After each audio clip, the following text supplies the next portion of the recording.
abençoado. Em nome do Pai, e do Filho, e do Espírito Santo.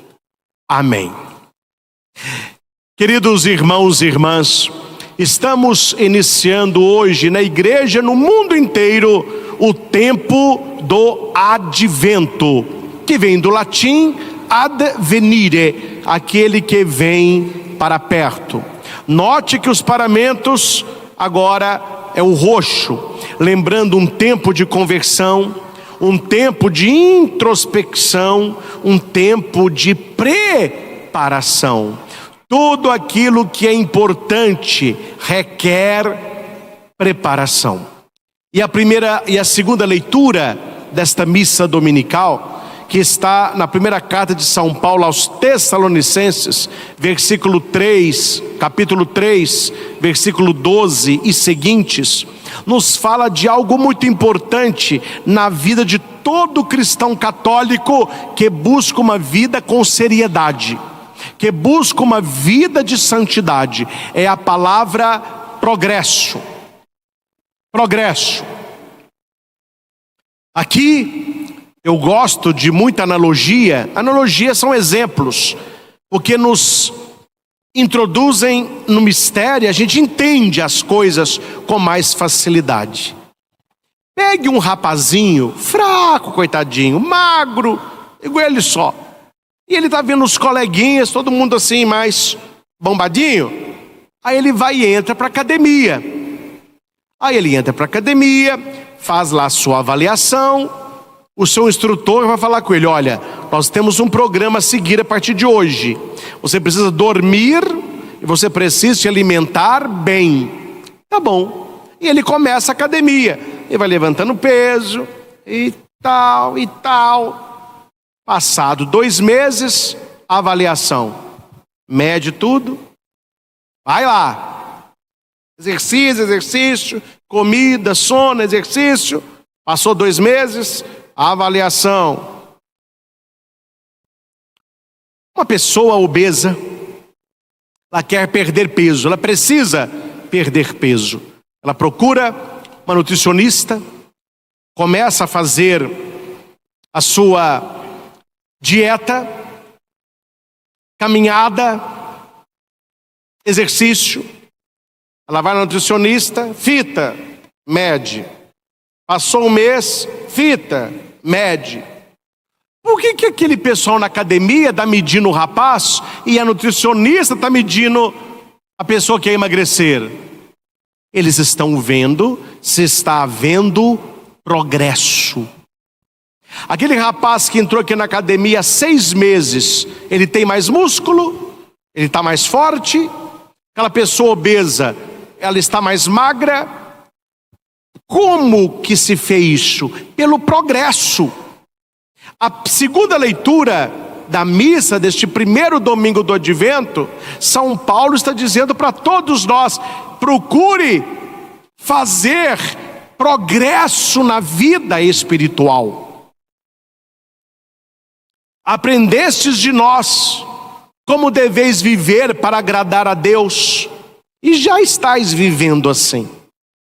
Bonito, né? Uma palavra para todos que estão aqui no santuário, uma palavra para você que está em casa. Você aprendeu como agradar a Deus e você já está vivendo assim.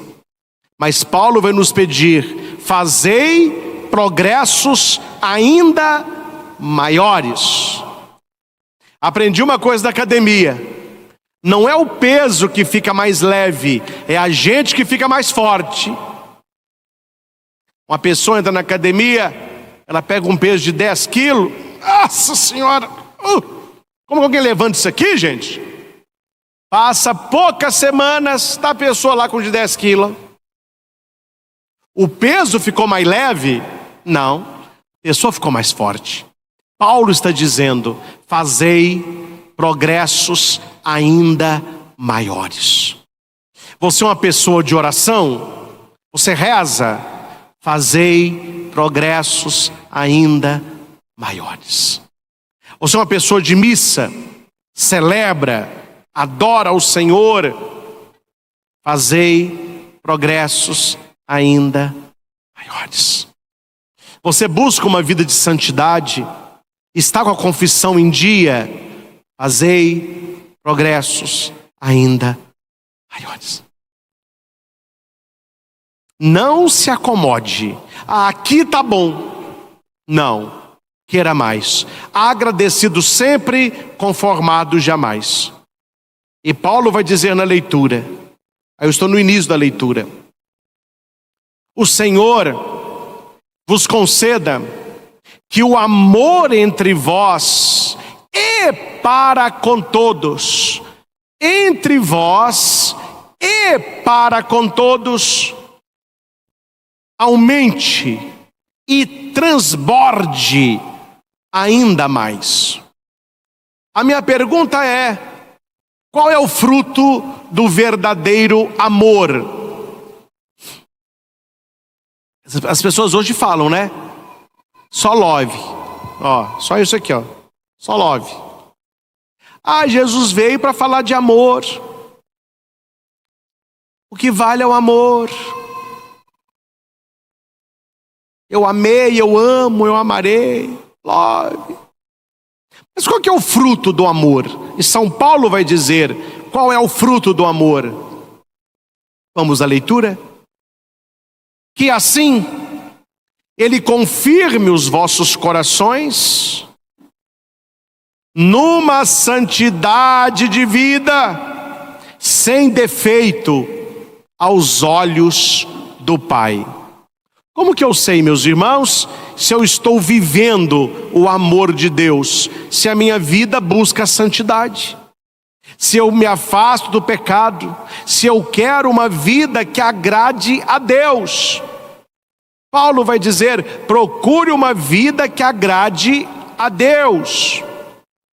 Fazei progresso ainda maiores. A igreja nos dá 4 semanas para nos prepararmos para o Natal de nosso Senhor. O que a igreja espera de nós no advento? Que possamos fazer progressos ainda maiores. Ah, padre, eu tenho rezado, reze mais. Aí eu não falto de missa, celebre mais. Aí eu adoro a Eucaristia, adore mais. Aí eu leio a Bíblia, leia mais. Fazei progresso. O que está escrito na bandeira do Brasil? Antes de progresso tem que ter o quê? Ordem. Ordem e progresso.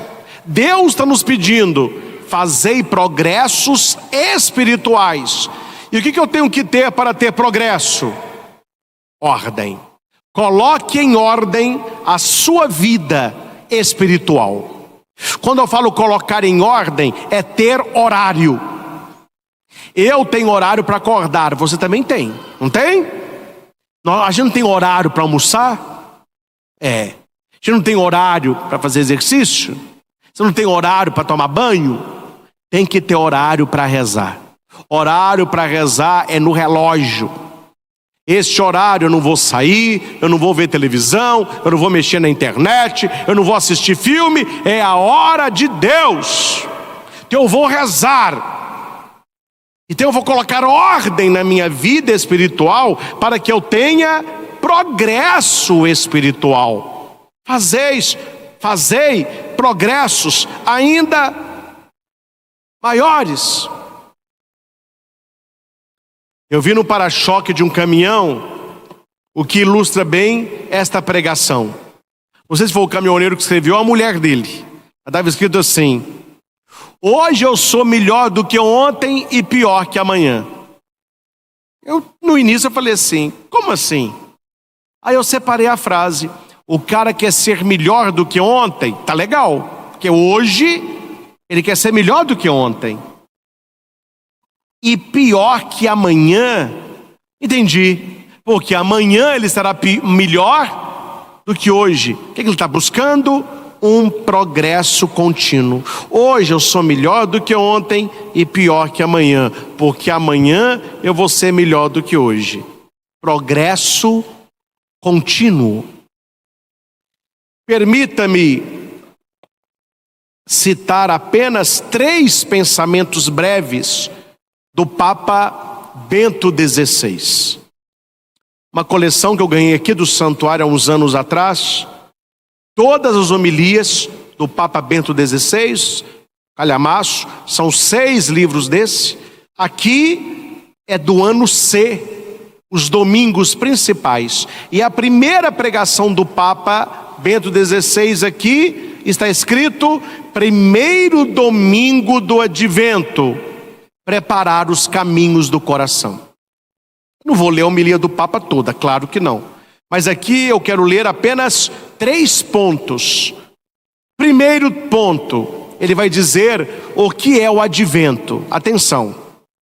Trata-se de um convite a compreender que cada acontecimento do dia é um sinal que Deus nos faz, um vestígio da atenção que Ele tem por cada um de nós.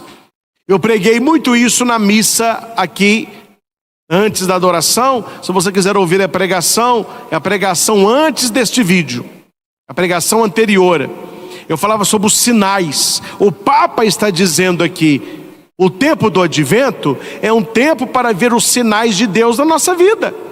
E quais são os sinais de Deus na nossa vida? Os acontecimentos, aquilo que nós vivemos a cada dia do advento. Segundo ponto, advento é tempo de espera, expectativa, que é ao mesmo tempo esperança. Bonito isso. Expectativa, que é ao mesmo tempo esperança.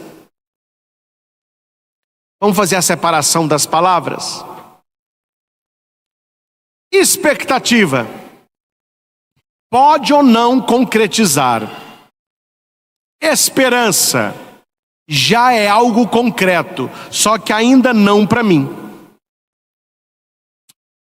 Exemplos ajudam.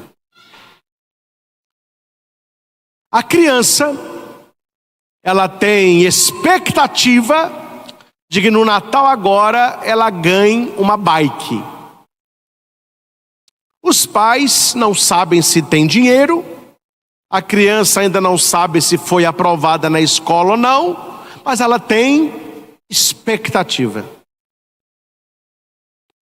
Uma criança viu lá no quartinho da casa uma bicicleta embrulhada de presente. É o que ela pediu no Natal.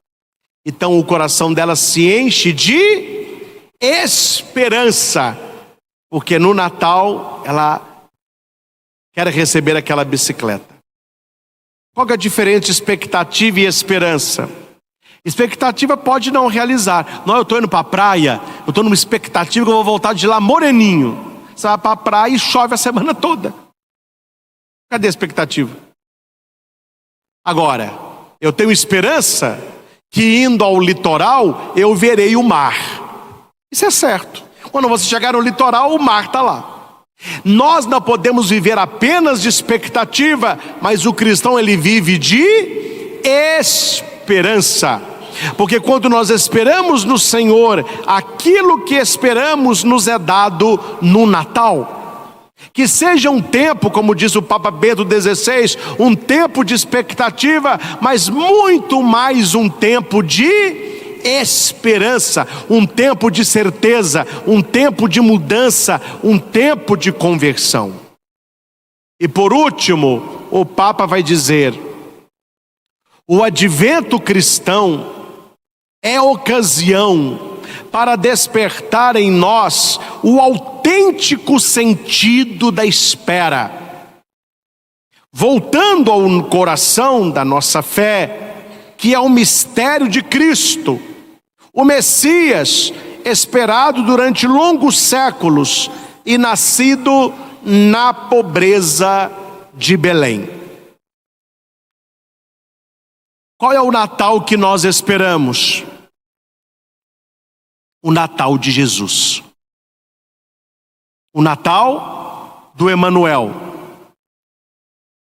Por isso, na nossa casa, a importância do presépio. Minha mãe esse ano me disse: ô Christian, por que você não arma o presépio na sua mesa da sala? Eu falei: mãe, na mesa da sala? Eu armo também no móvel. Eu falei: não, você quase não usa aquela mesa. E eu me lancei ao desafio. Eu gosto muito de Natal. Então tem uma mesa lá em casa maior, está o presépio no meio. Quer dizer, vou ficar sem usar a mesa até a Epifania. Mas o presépio está montado. E sempre que eu olho para o presépio, eu vejo, eu estou me preparando para aquela criança que vai nascer ali. Não é apenas expectativa, mas é muito mais um sentimento de esperança. É uma certeza. Aqui, meus irmãos, eu pergunto para todos vocês que estão aqui, e você que nos acompanha de casa, somos milhares e milhares, graças a Deus. Qual é a sua esperança para este Natal? E a sua esperança para o último mês do ano? Cuidado. Cuidado para você não entrar na do mundão. Saí com a minha mãe um dia desses para comprar uma coisinha pro meu sobrinho. Tinha uma mulher no caixa falando em voz alta: ô ano, viu? Nossa, não tô aguentando mais 2024. Não vejo a hora de chegar ano que vem.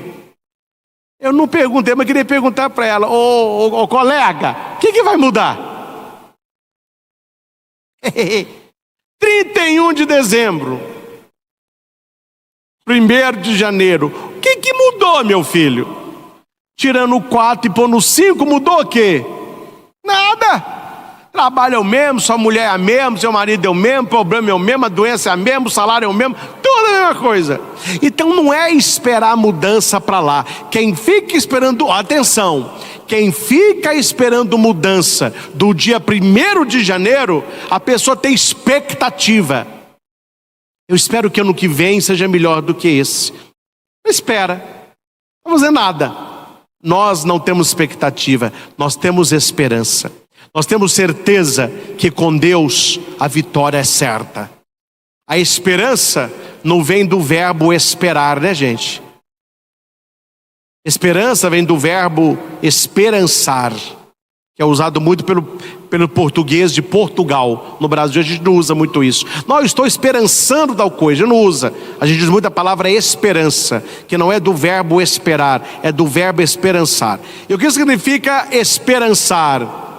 É um jogar-se para fazer, para que aquilo que eu espero aconteça.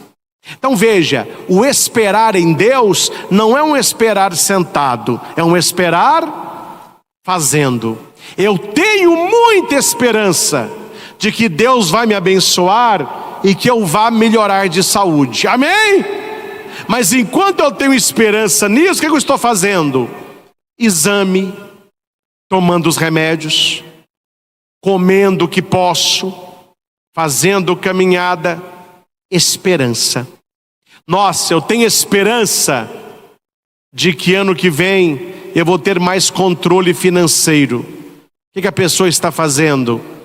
Está evitando compras de dívida, não pega dinheiro com a agiota, parou de pegar dinheiro emprestado, parou de gastar mais do que se tem. Isto é esperança. Outra coisa é expectativa. Tem expectativa que ano que vem eu melhore da minha pressão alta. Mas você está comendo feijoada aí? Adoro. Está bem salgada. Não, ano que vem eu tenho expectativa que a minha pressão vai baixar. Isso é expectativa.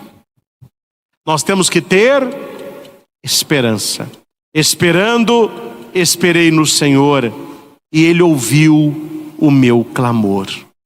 Que esse tempo do advento seja auxiliado por Nossa Senhora, Maria Santíssima, que caminha ao nosso lado, e ela que fala ao nosso coração: prepare o caminho do Senhor, endireita o que está errado na sua vida, conserte o que deveria ser melhor, e pode ser melhor quando você largar uma expectativa boba, quando você viver uma esperança em Deus.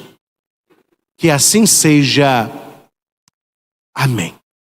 Expondo o Santíssimo Sacramento, a Ele a nossa oração, o nosso clamor e todo o nosso amor. Mostrai-me, ó Senhor, os vossos caminhos. Colocai os meus pés na tua estrada. Vossa verdade me oriente, me conduza, porque sois tu. Como era no princípio, agora e sempre. Amém. Meus irmãos, neste tempo do advento, onde nós já temos o Senhor aqui conosco na Eucaristia, devemos dirigir a Ele pedidos de verdade. O que significa um pedido de verdade? Para as nossas maiores necessidades espirituais. Esta é a verdade que não passa. A verdade que é Ele. A verdade daqueles que vivem por Ele.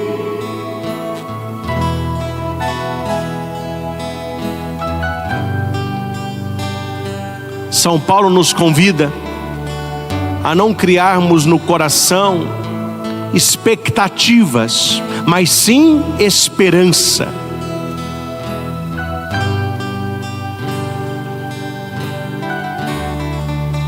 Nós temos esperança no Senhor.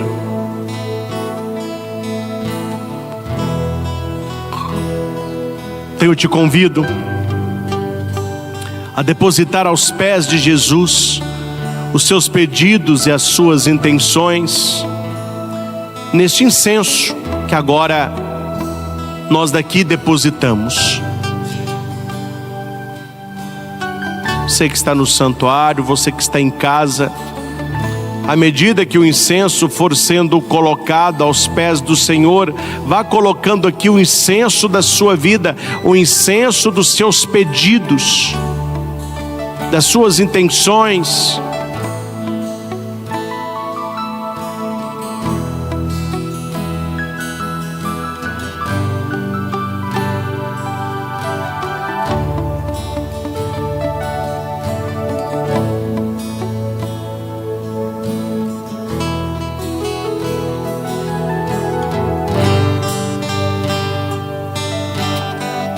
Quais são as suas necessidades, as suas alegrias, por que não também as tristezas, preocupações?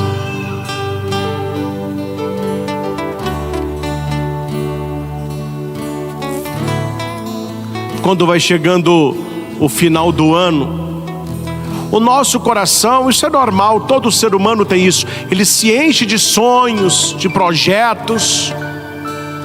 Então coloca isso para Jesus também. Jesus é o primeiro interessado com a nossa felicidade. Então coloca para Jesus os seus sonhos e planos para a sua escola, para a sua faculdade,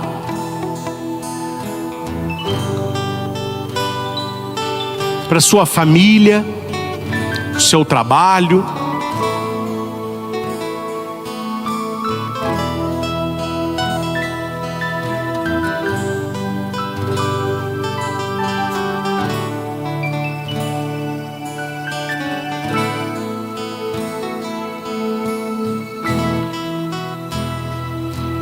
O Senhor, Ele vai recebendo e Ele vai ouvindo cada intenção do nosso coração. Ele vai acolhendo tudo isso.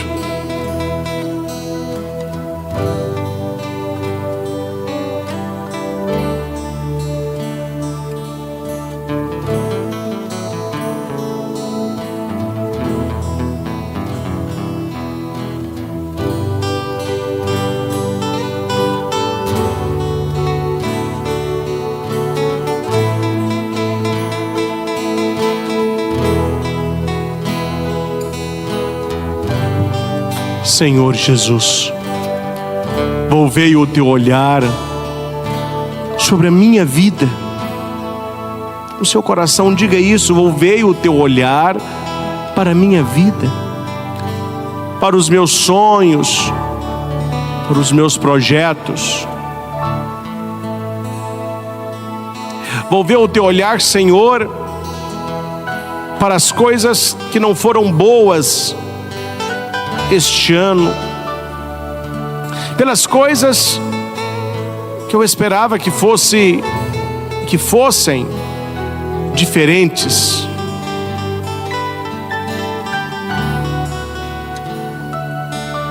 Mas o Senhor esteve sempre ao meu lado. Nas minhas tristezas, derrotas, sofrimentos, foi o Senhor que derramou sobre mim a tua graça, o teu Espírito. Estamos nós aqui, vencendo mais um ano, entrando no último mês tão especial de preparação para o mistério do Natal, o mistério da encarnação.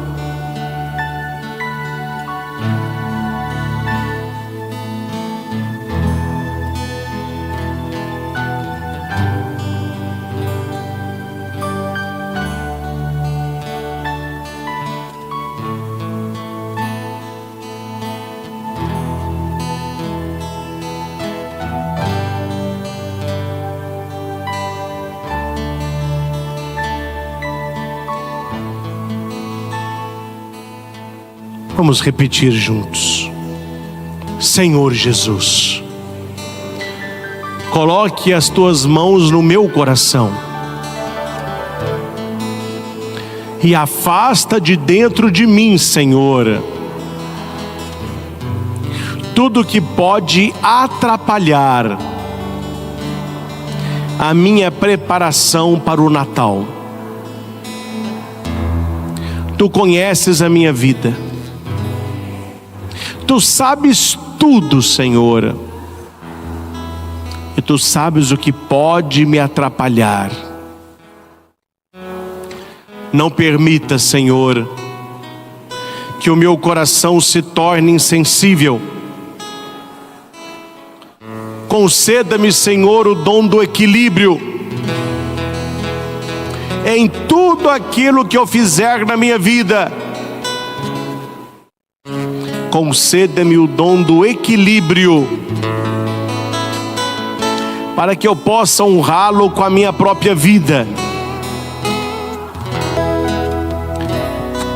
E certamente, meus irmãos, esse é o desejo do Senhor Jesus, nos encher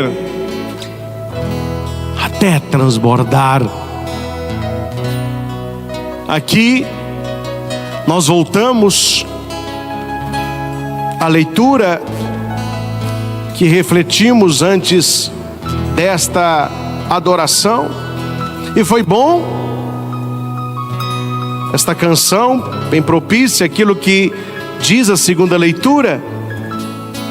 O Senhor vos conceda que o amor entre vós e para com todos aumente e transborde ainda mais.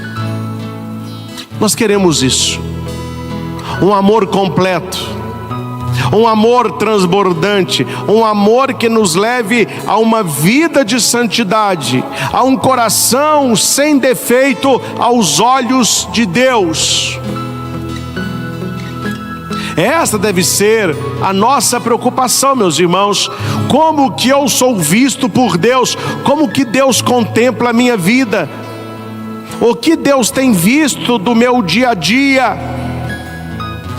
Porque o verdadeiro amor, a consequência é uma vida de santidade.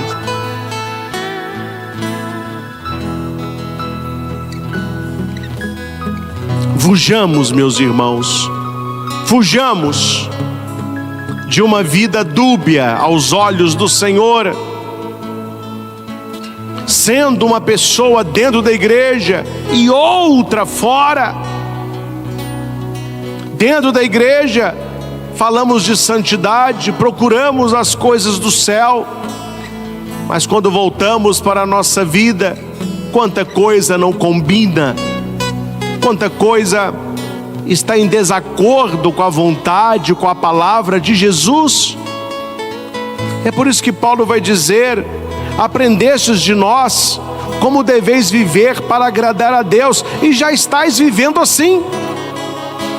Essa palavra de Paulo é para você que está em casa. Você está vivendo para agradar a Deus. Você já está vivendo assim. E Deus vê o seu esforço. Deus vê a sua oração. Deus vê a maneira como você tem vivido a sua fé. Graças a Deus por isso. Mas a palavra vai dizer também: fazei progressos ainda maiores. Não se contente com aquilo que você faz, não se contente com aquilo que você é. Busque mais, mais, mais. E não é apenas, meus irmãos, claro que pode começar aí, mas nós não podemos ficar apenas num sentido de emoção na presença do Senhor. Conversava um dia com a mãe, graças a Deus que o filho dela está frequentando igreja com a namorada. Então eles foram numa adoração muito bonita, e os jovens ali cantando e levantando os braços e louvando a Jesus. Isso é maravilhoso. Aí alguns jovens receberam ali o repouso, e uns começaram a chorar, e um abraça o outro, e cai pelo chão, e rola, aquela confusão. Hora que acabou esse momento, muito bonito para o jovem, né? Pronto, eles foram embora. Aí a mãe me falava que isso foi no meio de semana. No sábado, estavam os dois no funk pesadão, e ela descendo até o chão. Há pessoas que vivem assim. Há pessoas que vivem assim. Na presença de Jesus, é canto, é exaltação, mas quando elas não estão na presença de Jesus, elas vivem como uma pessoa do mundo.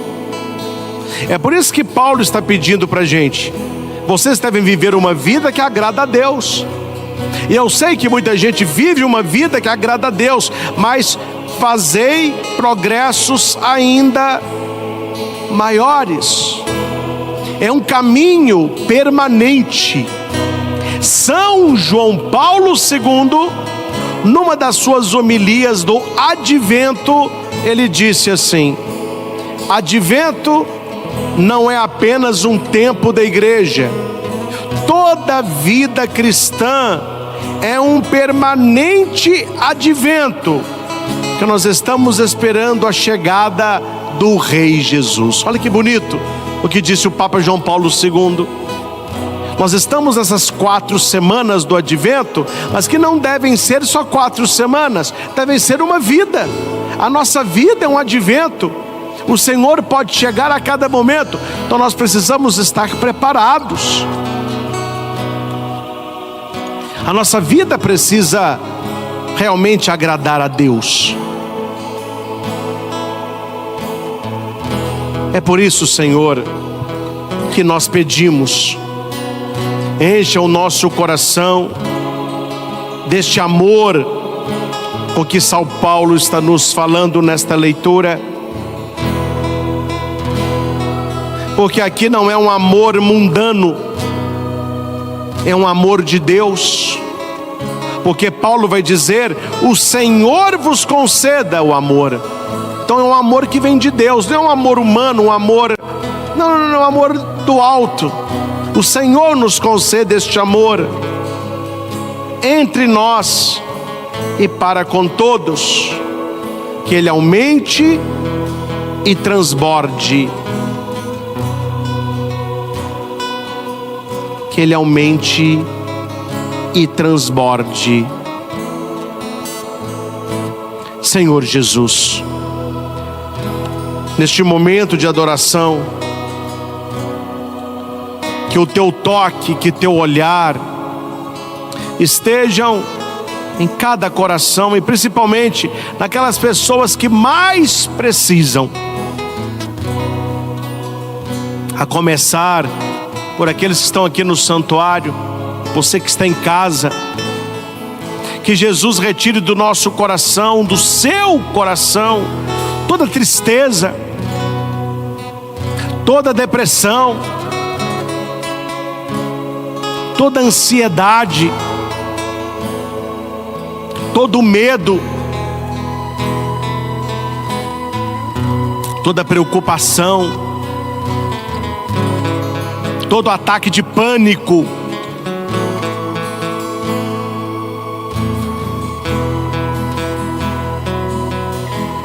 Deixa Deus ir fazendo na sua vida. Deixa Deus ir libertando você.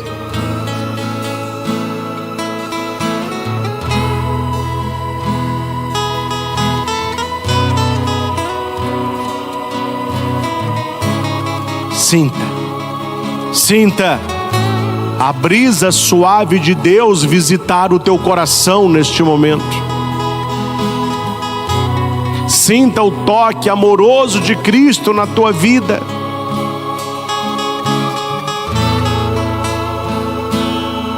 Que possa ressoar no nosso coração que nós somos chamados a este progresso maior. Precisamos de ordem, meus irmãos. Precisamos de horário também na vida espiritual.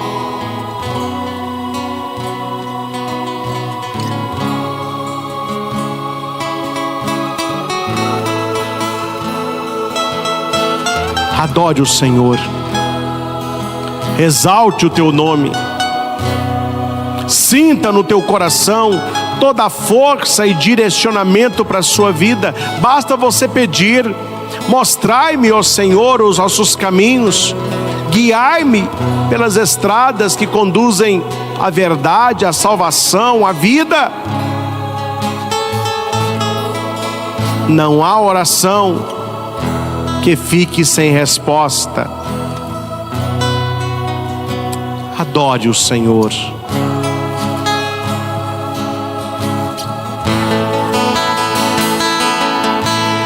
Eis-me aqui, Senhor, dá-me um coração semelhante ao teu, enche-me de ti até transbordar.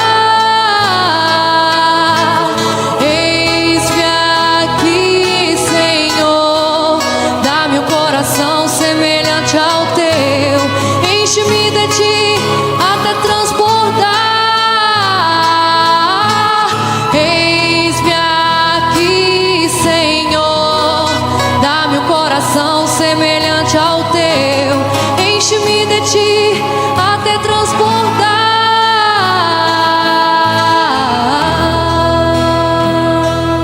Eu quero pedir que alguém da câmera possa fechar aqui na coroa do advento. Quem está aqui está vendo, você de casa. São 4 velas. Nós temos a primeira vela acesa, que é a vela vermelha. E eu convido você a estar conosco aí na sua paróquia, aí na sua comunidade, a celebrar essas 4 semanas, para que a cada vela que for acesa, você possa experimentar a luz de Deus que vai entrando na sua vida. Não é apenas um arranjo, um enfeite de Natal, é uma caminhada espiritual. É uma caminhada que vai fazendo as coisas novas, vai fazendo com que as coisas realmente mudem no nosso coração, para que tenhamos um Natal de verdade. Que o Senhor nos abençoe, que o Senhor nos guarde, que o Senhor mostre a sua face e se compadeça de nós. Recebamos a bênção do Santíssimo Sacramento, abençoando a você, abençoando peças de roupa, remédios, exames, fotos de família, carteiras de trabalho. O Santo. Amém. Amém. Queridos irmãos e irmãs, estamos neste domingo com o mistério da transfiguração. Jesus mostra todo o seu esplendor e toda a sua glória no alto do Monte Tabor. Assim como ele convidou Pedro, João e Tiago para subirem com ele em oração, ele convida a cada um de nós. Ele convida você nesta manhã a se colocar em oração, a se colocar em adoração. E eu quero acolher com o coração cheio de alegria a tantas pessoas que certamente estão conosco hoje pela primeira vez. Você aceitou o convite, você subiu o monte, você está aberto à oração, à adoração, à escuta da palavra. Jesus se transfigura, mostrando toda a sua glória, todo o seu esplendor. E ele se prepara para a desfiguração no alto da cruz. A transfiguração, ela vem depois de um acontecimento e antes de outro. O acontecimento anterior é o anúncio da paixão, que deixou os discípulos tristes. Então Jesus se transfigura para mostrar: eu sou Deus, ninguém está tirando a minha vida, eu vou entregá-la. E a transfiguração vem antes de outro episódio decisivo na vida de Jesus, que é o Getsemane. Hora que ele sua sangue, hora que o diabo volta a tentá-lo. Assim acontece na nossa vida, meus irmãos. Há momentos na nossa vida que nós seremos levados ao Getsemane. Mas quando eu estou no Getsemane, eu quero me lembrar das vezes que eu estive no alto do Tabor. Isso ajuda, isso consola, isso alivia. A transfiguração, esta mudança da figura de Jesus, de homem, Pedro, Tiago e João viram o próprio Deus. Luzes, roupas brancas, presença de Moisés, presença de Elias. Aperta o vermelho. Hoje, te lascar, hein? Moisés e Elias, os profetas e a lei, falando com Jesus, explicando-lhe o mistério da sua morte e da sua cruz. Tem que ser assim na nossa vida, meus irmãos. Sendo na glória ou na dor, manter uma vida de oração, numa busca de santidade, levar as coisas de Deus a sério, porque Deus nos leva a sério. Porque quando eu estou no caminho de santidade, eu estou no caminho de transfiguração. Mas quando eu entro pelo caminho do pecado, eu estou no caminho de desfiguração. Eu vou perdendo a imagem de filho, de filha do Deus Altíssimo. E tudo é escolha, se eu vou descer para a desfiguração ou se eu vou subir para a transfiguração. É escolha nossa, é escolha minha. Pedro, João e Tiago se deixaram conduzir para o alto do Tabor. Nós estamos nos deixando conduzir para onde? O seu filho, a sua filha, que fica agarrado no celular, TikTok, YouTube, seguindo aí influenciadores digitais, adolescentes, jovens, gente sem nada na cabeça. Esses influenciadores estão levando seus filhos a subirem para a transfiguração ou estão levando-os a descerem para a desfiguração? É preciso acompanhar, meus irmãos, quem o seu filho segue, porque a maneira como ele vai falar, o estilo do cabelo, o estilo da roupa, os valores deles, os lugares que eles querem ir, as coisas que eles pedem para vocês comprarem, tem muito a ver com esses tais influenciadores, que na maioria das vezes não buscam a santidade, mas buscam o prazer. Não buscam a transfiguração, mas buscam a desfiguração. E nós vemos que quando Jesus se transfigura, uma nuvem misteriosa acampa naquele lugar. Pedro não pode ver nada, eles têm medo, mas ali não é um momento de medo, é um momento de glória. É Deus quem está ali, é o Pai que vai dizer: este é meu filho, escute a ele, escute a ele, escute a ele. Hoje, meus irmãos, nada mais polêmico que a Bíblia. A pessoa se da Bíblia em algum lugar é um pandemônio, é uma brigaiada, é cadeira que voa, é chute, rasteira, rabo de arraia, soco na cara, porque a palavra de Deus hoje não está sendo escutada. O mundo tem outras palavras, mas Deus continua dizendo: este é meu filho. É para vocês escutarem a ele.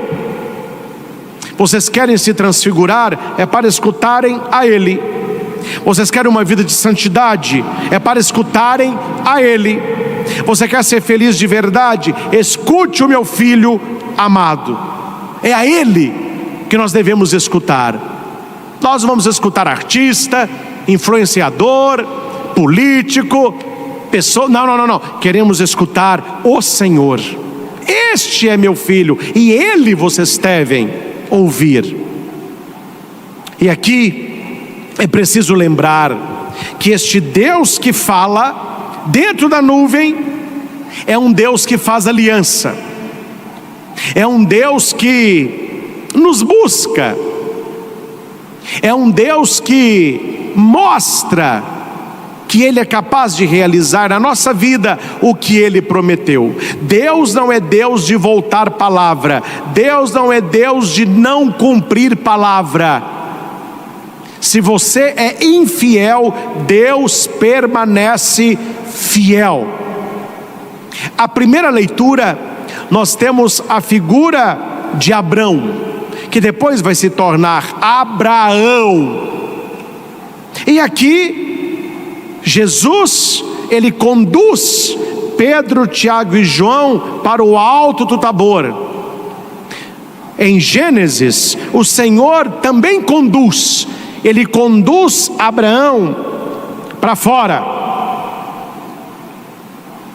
Eu acho bonito o verbo conduzir para fora, que no grego tem a ver com a mulher que está dando à luz. Então ela vai ter o neném, e a parteira, ou médico, vai ajudar a conduzir aquela criança para fora. O parto, a criança sai. Então aqui aqui Deus está olhando para Abraão e está falando: olha, você precisa nascer. Você precisa nascer de novo agora. Então saia. O Senhor conduz Abraão. Abraão era velho. Abraão não tinha filho. Abraão não tinha terra. Olha a vida de Abraão. Idoso, sem filho, sem nada. Deus diz: chegou a hora de você nascer, Abraão. Você vai nascer agora. Então Deus o conduz para fora. É como se Abraão nascesse. O sair aqui é nascer. Abraão, olhe para o céu e conta as estrelas, se fores capaz. Nós que moramos em cidade um pouco maior, a gente quase que não vê estrela mais, né? As nossas ruas são muito iluminadas, tem muito poste. Então quando você olha para cima, você vê poste, e aquela luz do poste não deixa a gente enxergar o céu. Claro, se você prestar atenção, você vê algumas estrelas maiores. Você vê o Cruzeiro do Sul, né? Três Marias. Isso aí a gente vê com facilidade. Mas quando você está numa roça, num sítio, onde não tem luz nenhuma, quando você olha para o céu, meu Deus, é um manto estrelado. São centenas de milhares de estrelas. Nossa! Abraão, você é capaz de contar essas estrelas? Assim será a tua descendência. Você não tem nenhum filho, tem, Abraão? Você é jovem? Você tem terra? Mas creia, você terá uma descendência mais numerosa que as estrelas do céu. Meu irmão, se coloque no lugar de Abraão. No caso aqui ainda, Abrão. Se coloque no lugar de Abrão. Aqui eu posso dizer, até esse momento, uma vida que deu errada, né? De vez em quando há pessoas que eu atendo que dizem: padre, a minha vida deu errada. Nada que eu queria ser eu sou, nada que eu queria fazer eu faço. Abraão estava nessa situação, velho, bem velho, sem filho. Para o judeu não ter filho é uma maldição. Não tinha terra, não tinha nada. O que ele quer naquele momento? Morte. Velho, sem filho, sem nada, é morte. Deus fala com ele: não, é agora que vai começar a vida, é agora que você vai nascer. Olha as estrelas do céu e conte se fores capaz. Meus irmãos, o que Deus disse para Abrão, Ele diz para você. Eu não sei o que você está vivendo, eu não sei se você é esta pessoa que diz assim: padre, a minha vida também não deu certo. A minha vida é igual de Abrão. Eu casei e não deu certo, eu tentei amizades que não deram certo, o meu trabalho também não deu certo, a minha saúde, eu estou doente. Deus diz: olha, as estrelas do céu, você é capaz de contá-las? O hoje de Deus, Ele renova a história. Ele renova a história. Você precisa ter fé, porque o milagre vem pela fé. A Bíblia diz: Abraão teve fé no Senhor. Abraão é modelo do crente. Outra coisa, gente, vamos parar com essa bobagem. Fulano de tal é crente. Crente é quem crê. Eu sou crente, você é crente. Eu não sou protestante, eu sou católico. Mas crente, todos nós somos crentes. E Abraão é o pai dos crentes, é o pai daqueles que creem, porque ele foi o primeiro que creu, e ele acreditou no impossível. A sua vida, meu filho, está bem melhor que a vida de Abraão. E talvez a sua fé não seja como a dele. Abraão acreditou. Quando você acredita, o milagre acontece. Quando você tem fé, a nuvem desce, Deus se manifesta. Abraão teve fé no Senhor, que considerou isso como justiça. Ou seja, Deus deu crédito para Abraão.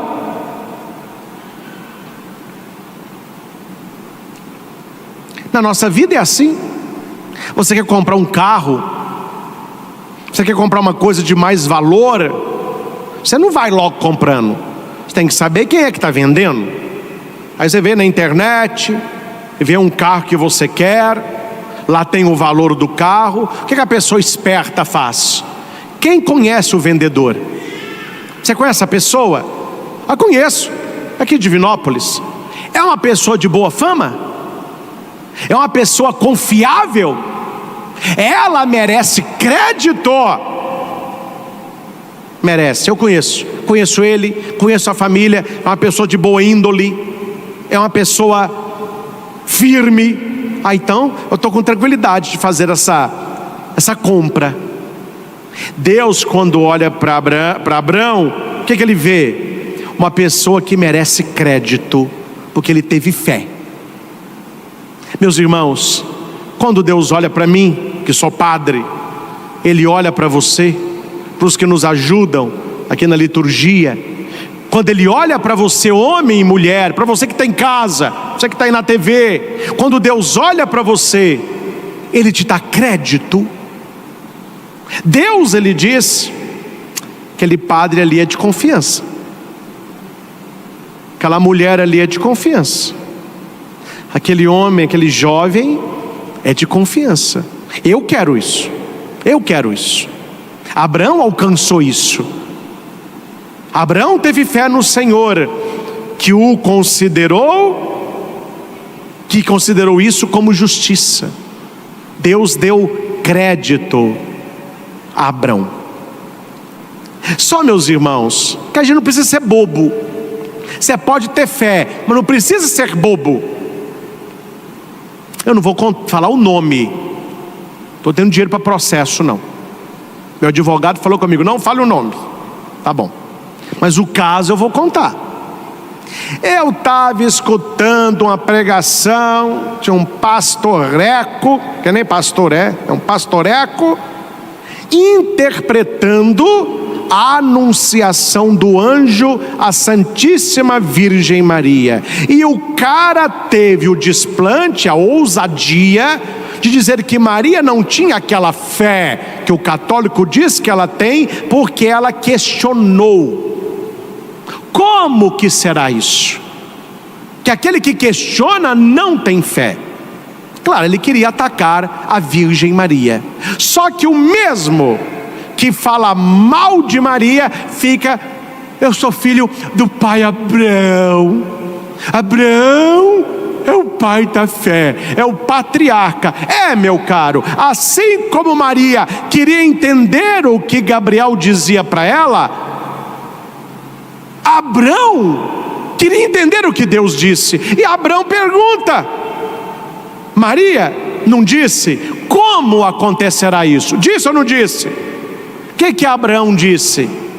Senhor Deus, como poderei saber que eu vou possuir tudo isso? É a inteligência da fé. O questionar a Deus não é falta de fé. O questionar a Deus é se comprometer com Deus que se revela e que quer que você entenda o projeto dele para a sua vida. Vamos viajar? Para onde, padre? Você não confia em mim, hein? Você não confia em mim, hein? Se você confiasse em mim, você entrava no carro e não perguntava nada. Não, padre, eu confio. É porque conforme o lugar, é conforme o que eu vou levar. Conforme o lugar, eu sei se vai demorar ou não. Maria perguntou. Abraão perguntou. Você pode perguntar: oh meu Deus, mas como que será isso? Como que vai cumprir na minha vida essa promessa? Deus, ele não responde. Deus, ele mostra que se Abraão foi considerado digno de confiança e comutado de justiça e crédito, mais confiança merece a palavra de Deus. Deixa eu falar uma coisa para vocês bem clara aqui. Eu confio piamente na minha mãe. Você confia na sua?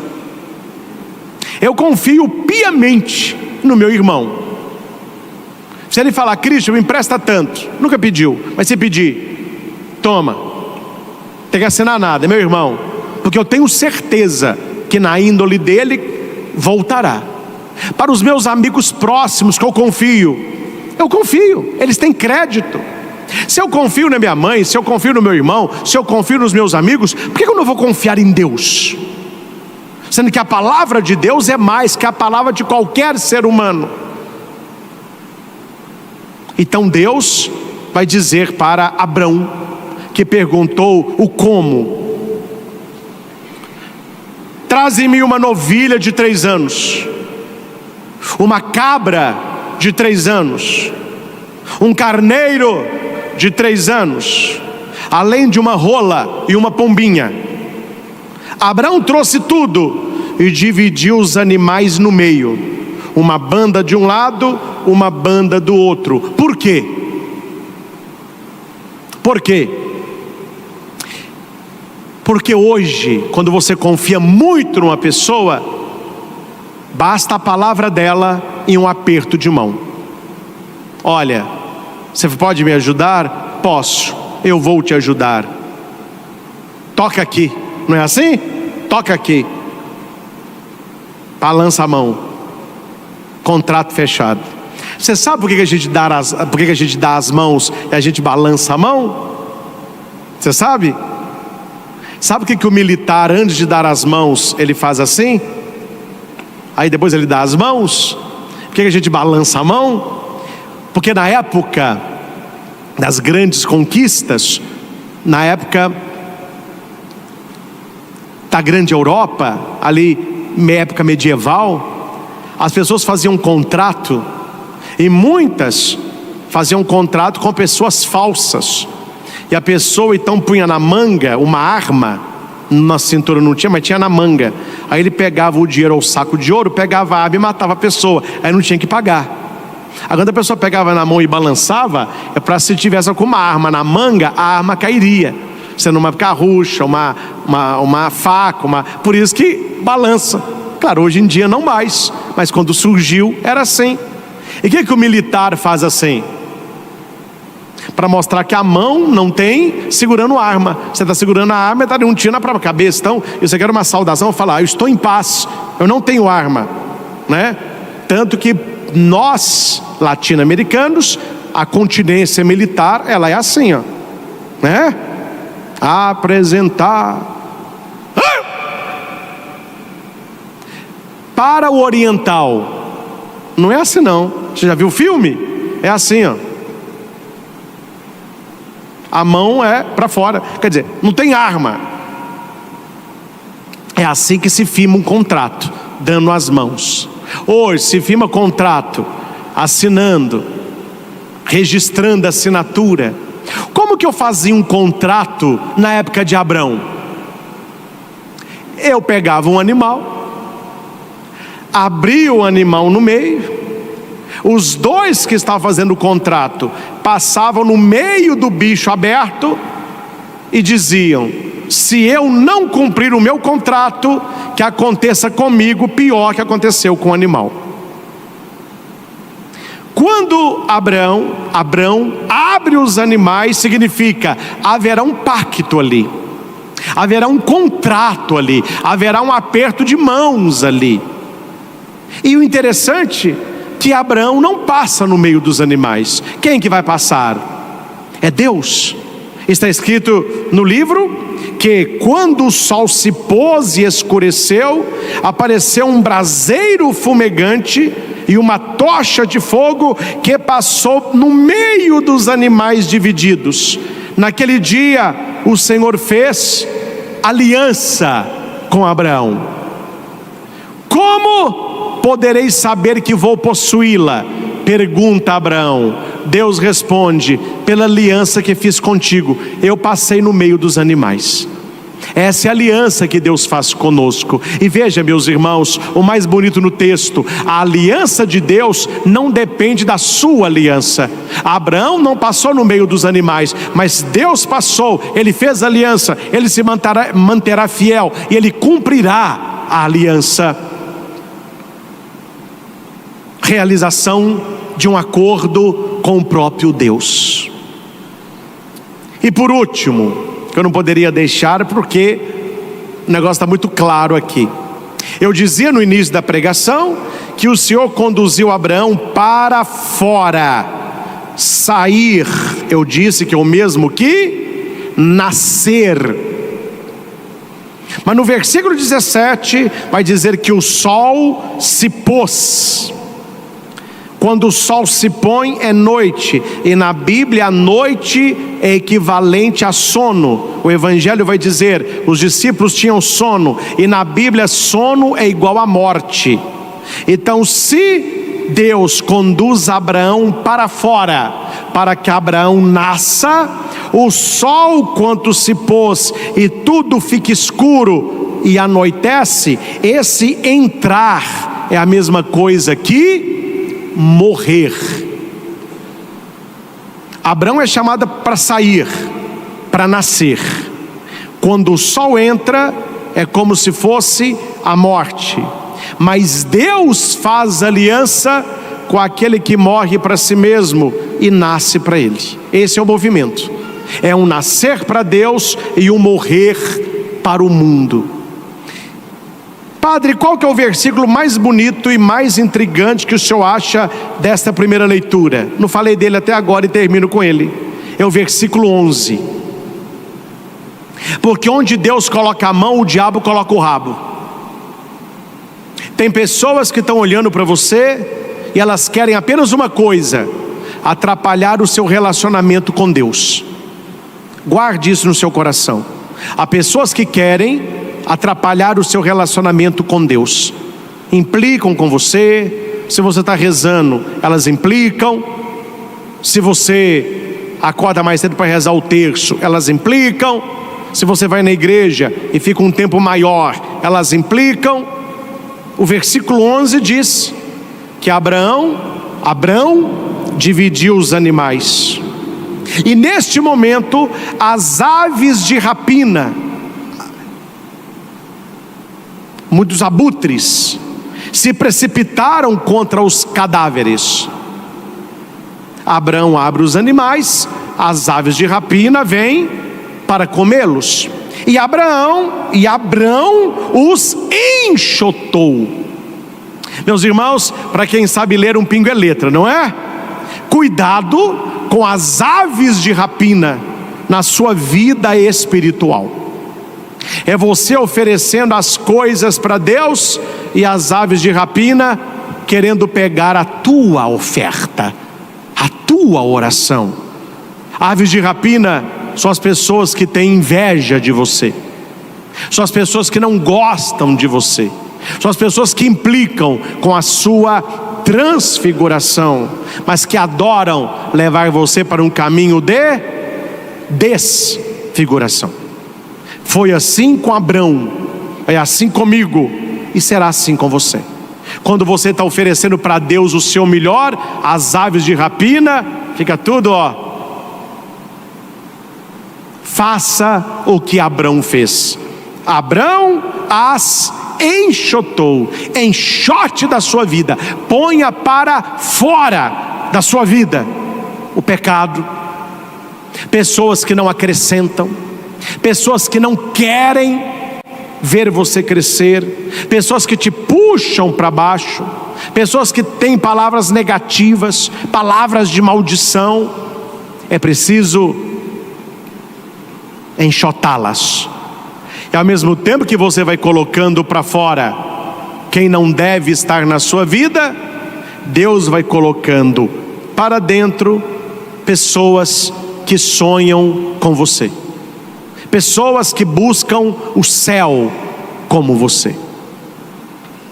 Que possamos, neste tempo da quaresma, aprender com Abraão a maneira certa de servir a Deus, de confiar numa aliança que Deus fez conosco, não mais uma tocha no meio de animais, mas o sangue de Cristo. Ele se torna o Cordeiro que tira o pecado do mundo. Ele não quer que nós entremos para a morte, mas que nós nasçamos para a vida. Eu vim para que tenham vida e vida em plenitude. Um canto bonito que se canta na quaresma: eu vim para que todos tenham vida, que todos tenham vida plenamente. Vida plena é vida transfigurada, é vida santificada, é vida dentro da nuvem, é vida que talvez não consiga subir ao céu, mas quando você reza, o céu desce para a terra. Talvez a sua fé não te faça tocar na nuvem, mas Deus fará a nuvem descer, e a nuvem é o próprio Deus, e a nuvem sempre desce no coração daquele que sobe a montanha e que reza com fé.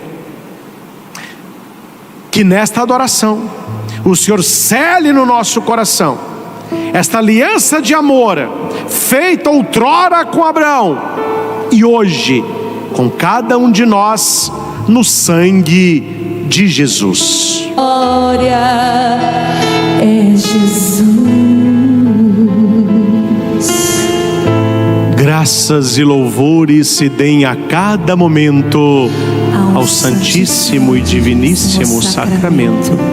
Graças e louvores se deem a cada momento ao Santíssimo e Diviníssimo Sacramento.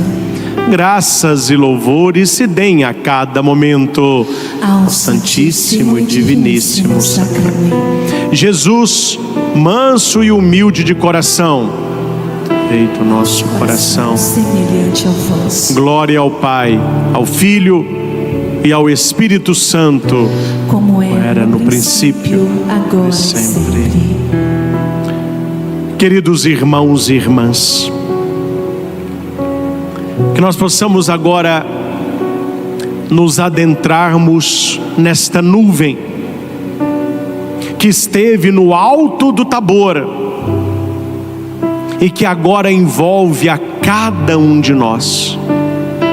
Acredite, esta nuvem está aí na sua casa, é a presença de Deus. Nós não vemos, mas nós estamos imersos nele.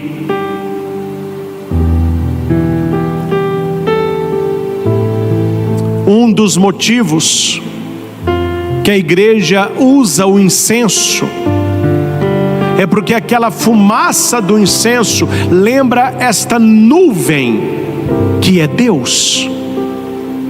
E nós colocamos aos pés de Jesus agora, mais uma vez, o nosso incenso. E que você deposite aqui as suas intenções,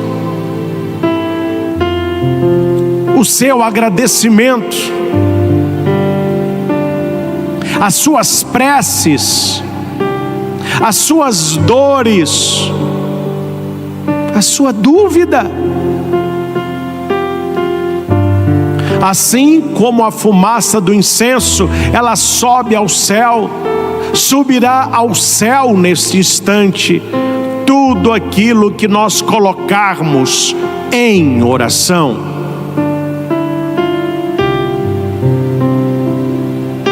O Senhor conduziu Abrão para fora, ou seja, o Senhor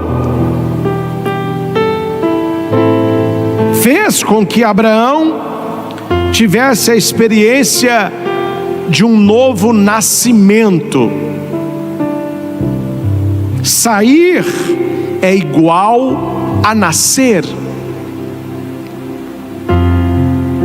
Peça a Jesus agora, quais as situações na sua vida que você quer sair?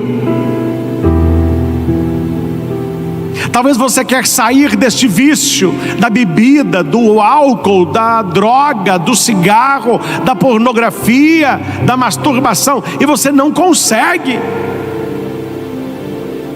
O Senhor conduziu Abraão para fora. Peça que Ele te conduza para fora. Peça que Ele te ajude a sair desta situação.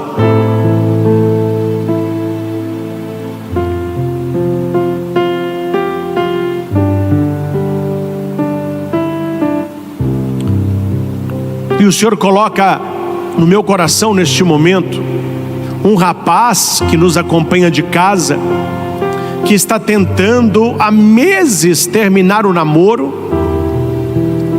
Esta não é a pessoa que você quer ao seu lado, mas a pessoa fica te ameaçando. Ela já disse que pode tirar a própria vida, e você está preso neste relacionamento e você não sabe como sair. Peça a Jesus neste momento.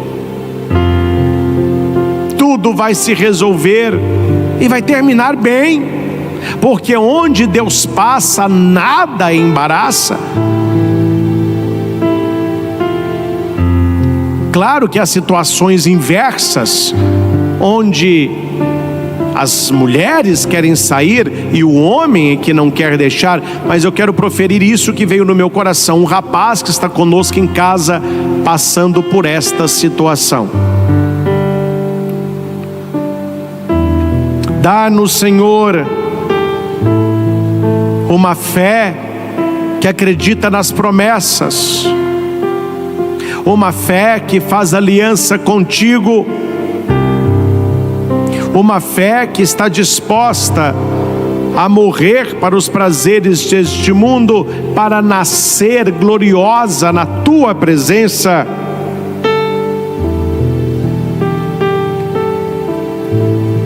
Assim como Deus fez aliança com Abraão, Ele faz aliança conosco no sangue de Jesus.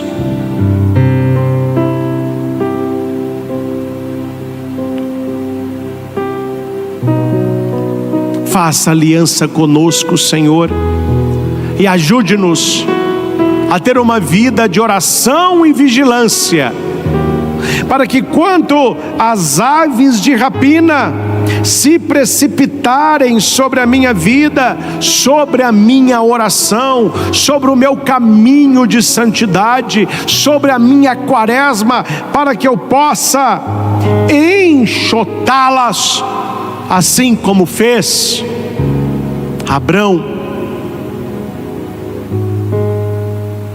É preciso colocar dentro do nosso coração aquilo que nos aproxima do Senhor. É preciso estar com o Senhor na certeza de que Ele está conosco. Receba esta aliança que Deus faz contigo. Tome posse desta aliança que Deus faz contigo. Deus disse para Abrão: olhe para o céu estrelado e veja se você consegue contar as estrelas. Assim será a tua descendência. Abraão teve fé, encontrou crédito. Mas a pessoa que tem fé, ela quer entender. E Abraão pergunta: como poderei saber que vou possuir esta terra? Como poderei saber que tudo que o Senhor está dizendo vai acontecer? E Deus faz aliança com Abraão, passando com uma tocha de fogo no meio dos animais sacrificados. Deixa Deus fazer isso na tua vida. Hoje o Senhor não quer mais passar como uma tocha no meio de animais partidos, mas Ele quer passar dentro do nosso coração. Ele quer queimar o nosso coração com o seu amor. Ele quer nos cobrir com a nuvem da sua presença. Ele quer que escutemos a Jesus. Eu quero escutar Jesus. Eu quero sentir a presença de Deus. Eu quero crescer na fé. Eu quero ser uma pessoa que trilha o caminho da transfiguração e não da desfiguração. Eu não quero buscar as coisas de baixo, eu quero buscar as coisas do alto. Conceda-me, Senhor, contemplar as coisas do alto.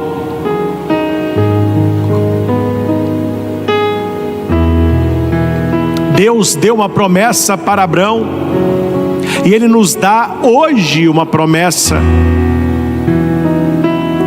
Fica firme, fica firme. Coisas que os olhos não viram, que o ouvido não ouviu, que o coração não sentiu, eu tenho preparado para aqueles que me amam.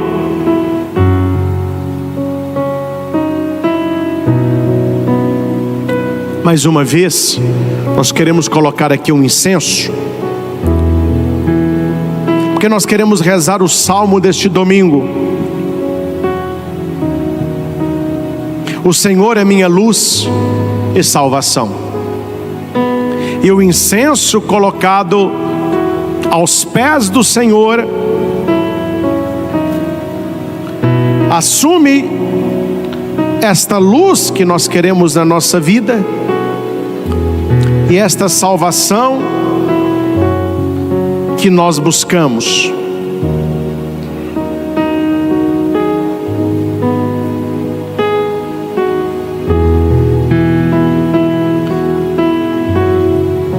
Salmo 26 é a nossa oração desta adoração. Você não precisa repetir em voz alta, mas em silêncio no seu coração, vá repetindo comigo, em silêncio. Vá tomando posse de cada palavra. O Senhor é minha luz e salvação. De quem eu terei medo? O Senhor é a proteção da minha vida. Perante quem